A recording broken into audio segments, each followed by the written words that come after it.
Shalom, apa kabar anak-anak yang diberkati Tuhan Yesus Kristus?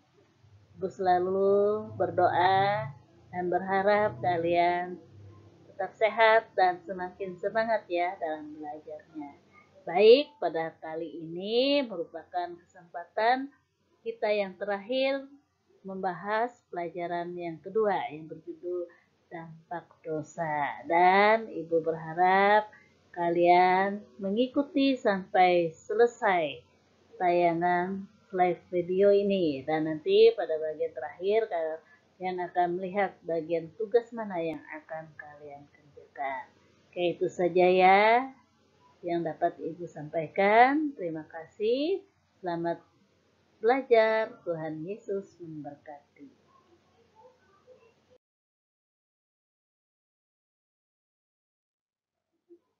Sebelum kita memulai pelajaran, mari kita bersatu dalam doa. Kita berdoa.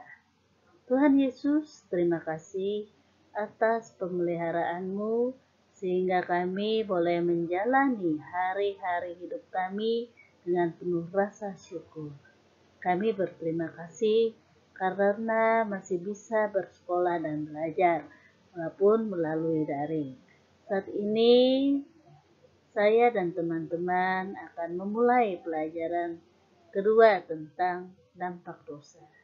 Tolong kami Tuhan agar dapat mengerti dan memahami pelajaran hari ini, serta dapat menerapkannya di dalam kehidupan kami hari lepas hari.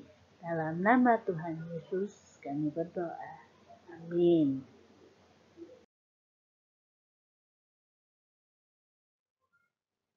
Mari kita menyanyikan lagu Di Muka Tuhan Yesus.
Bacaan Alkitab terambil dari Kejadian pasal 4, Matius pasal 5 ayat 21 sampai 22 dan 1 Yohanes pasal 1 ayat 7 sampai 9.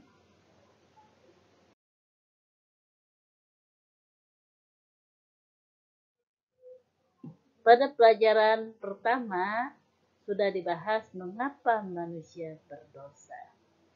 Dan pada pelajaran kedua merupakan kelanjutan pelajaran pertama. Pelajaran kedua membahas dampak dosa. Apa itu dampak dosa? Dalam Kamus Besar Bahasa Indonesia, dampak berarti pengaruh kuat yang mendatangkan akibat, baik negatif maupun positif. Sedangkan dosa berarti perbuatan yang melanggar hukum Tuhan. Ya, pada pelajaran pertama sudah dijelaskan. Nah, dari pengertian tersebut dapat disimpulkan dampak dosa merupakan akibat perbuatan dosa yang dilakukan sehingga memberi pengaruh buruk atau pengaruh negatif bagi diri sendiri dan orang lain.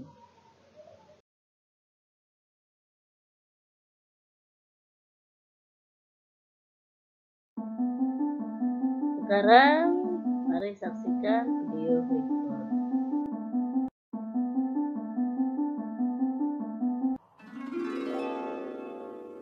Adam dan Hawa. Kemudian mengandunglah perempuan itu, lalu melahirkan Kain. Maka kata perempuan itu, "Aku telah mendapat seorang anak laki-laki dengan pertolongan Tuhan." selanjutnya dilahirkannyalah Habel, adik Kain.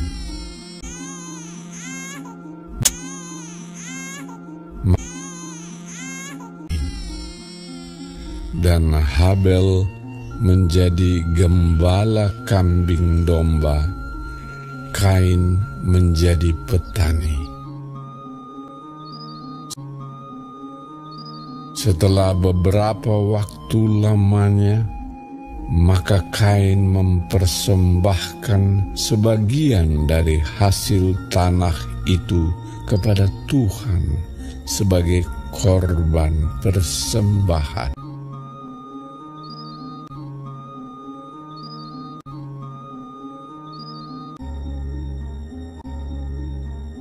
Habel juga mempersembahkan korban persembahan dari anak sulung kambing dombanya, yakni lemak-lemaknya.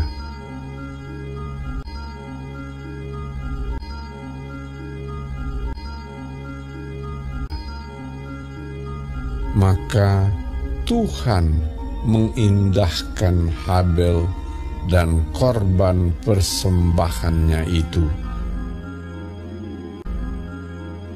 Tetapi Kain dan korban persembahannya tidak diindahkannya. Lalu hati Kain menjadi sangat panas dan mukanya muram. Firman Tuhan kepada Kain, "Mengapa hatimu panas dan mukamu muram?" Ketika mereka ada di padang, tiba-tiba Kain memukul Habel.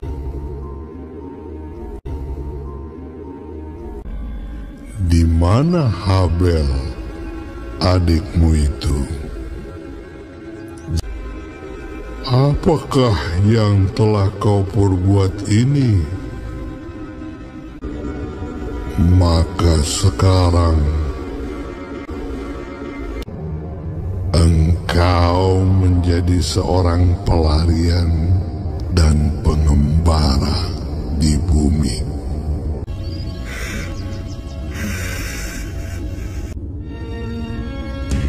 Lalu Kain pergi dari hadapan Tuhan, dan ia menetap di tanah Nod di sebelah timur Eden.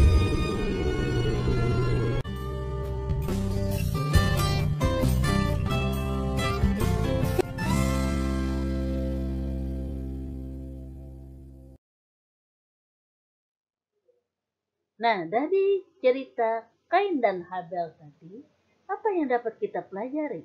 Yang pertama, rasa iri hati yang berlebihan yang membuat Kain tidak mampu mengendalikan diri atau emosinya sehingga membuat adiknya meninggal. Dalam hal ini harusnya Kain introspeksi diri, mengapa persembahannya tidak diterima Tuhan. Dan yang kedua, akibat perbuatan Kain berdampak buruk bagi dirinya sendiri, yaitu apa yang dikerjakannya tidak akan memberi hasil lagi. Ia pun harus pergi jauh meninggalkan tanah kelahirannya dan menetap di tanah Nod di sebelah timur Eden. Sedangkan dampak buruk bagi orang lain, yaitu Habel, harus kehilangan nyawanya dan membuat orang tuanya, Adam dan Hawa, sedih karena harus kehilangan anak laki-lakinya tersebut. Nah, kita tahu sekarang bahwa dosa pasti akan memberi dampak buruk bagi kita dan orang lain. Nah, jadi bagaimana agar kita tidak mendapat dampak buruk dari dosa tersebut? Apa yang harus kita lakukan? Pertama, segera sadar, mengaku dosa kepada Allah, serta berubah menjadi pribadi yang lebih baik, agar hubungan kita dengan Tuhan kembali baik dan harmonis. Kemudian yang kedua, jadilah anak-anak terang yang selalu berusaha untuk hidup dalam kasih dan kebenaran. Dengan demikian, kita akan disebut sebagai murid Kristus sejati. Karena hanya Dia, yaitu Tuhan Yesus, yang sanggup menghapus dan membersihkan segala dosa-dosa kita.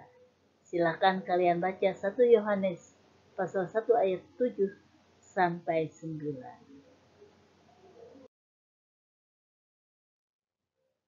Dari pelajaran kedua dampak dosa, apa yang dapat kita simpulkan? Yang pertama, ada 4 sifat Allah yang dapat kita ketahui, yaitu Maha Tahu, Maha Besar, Maha Suci, dan sumber rahmat. Yang kedua, dosa memberi dampak buruk pada diri sendiri dan orang lain. Kesimpulan ketiga, Allah tidak berkompromi dengan dosa. Artinya, Allah memandang dengan sangat serius dosa. Karena itu, segeralah bertobat agar kita beroleh keselamatan bersama Kristus. Dan kesimpulan yang keempat, jika kita menganggap diri kita adalah orang beriman, maka kita harus menjadi anak-anak terang yang hidup dalam kasih dan kebenaran.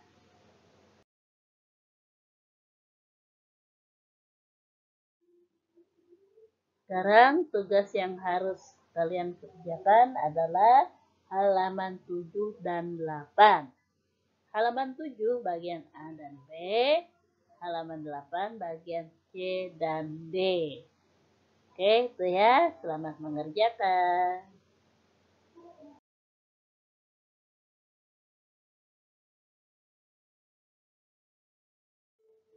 Sekarang kita masuk bagian akhir. Sebelum kita menyanyikan lagu Yesus berpesan, mari kita bersatu di dalam doa. Tuhan Yesus, kami mengaku bahwa kami adalah orang-orang berdosa yang sering melawan perintah-Mu. Sinarilah hati dan pikiran kami dengan terang Roh Kudus, agar hati dan pikiran kami selalu dituntun ke arah yang benar, seturut kehendak-Mu. Dalam nama Tuhan Yesus Kristus, kami berdoa. Amin. Sekarang mari kita menyanyi Yesus berpesan.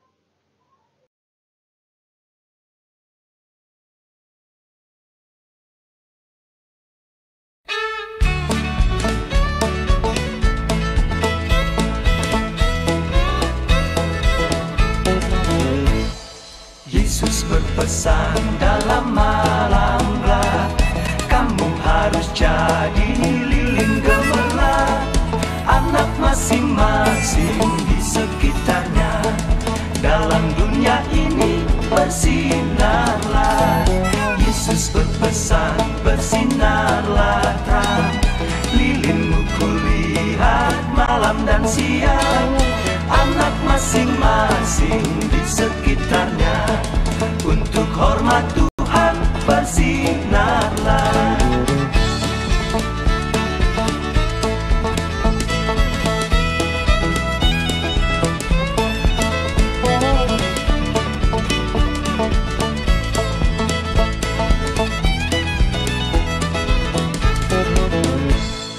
Yesus berpesan dunia penuh banyak macam dosa, duka dan keluh.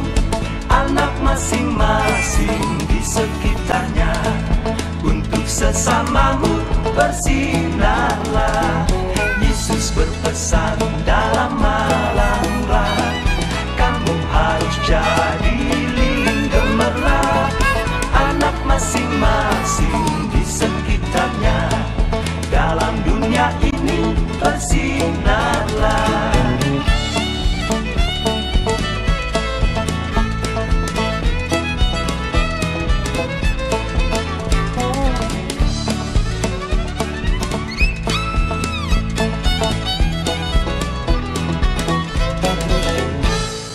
Yesus berpesan dunia penuh banyak macam dosa, duka dan keluh.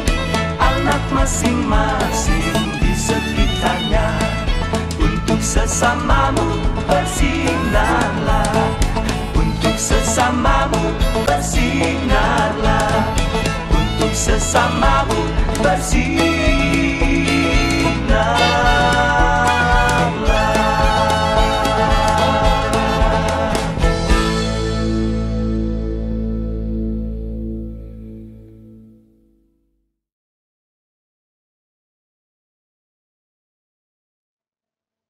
Sampai jumpa lagi pada kesempatan yang akan datang. Salam sehat, tetap semangat.